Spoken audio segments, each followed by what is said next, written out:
காணொலியில இந்த மெல்லிய கம்பு மூலமா சண்டை போட்டோம் அப்படின்னா, அது கட்டு நிக்காது அப்படின்னு சொல்லியிருந்தேன். ஸோ இத வந்து நான் உங்களுக்கு செஞ்சு காட்டுறேன். இந்த மெல்லிய கம்பு மூலமா சண்டை போட்டோம்னா, அது எந்த அளவுக்கு தாங்குது, தாங்க மாட்டேங்குது, வளையுதா அப்படின்றத நான் உங்களுக்கு செஞ்சு காட்டுறேன்.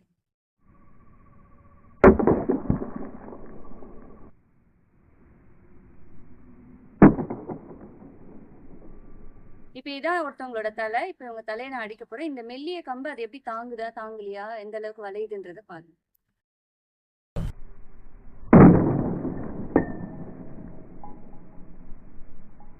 இப்ப பாத்தீங்களா, அவங்க தலை மேல அடி விழுந்தது இந்த கம்பியும் தாண்டி. இப்போ 1/2 இன்ச்சு கம்ப, இந்த 1 1/4 இன்ச்சு கம்ப வச்சு நான் அடிச்சப்போ, எந்த அளவுக்கு பலமா அவங்க தலையில நம்ம அட்டாக் பண்ணா, அந்த 1/2 இன்ச்சு கம்பு தாங்குச்சா, தாங்கலையான்னு பார்த்தீங்க. அதையும் தாண்டி அவங்க தலையில தான் அடி விழுந்தது. சரி, இதுதான் நான் வந்து அந்த காணொளியில தெளிவா சொன்னேன். சண்டை போடும்போது இந்த 1/2 இன்ச் கம்பு வந்து சண்டைக்கு உதவாது, கட்டு நிக்காது.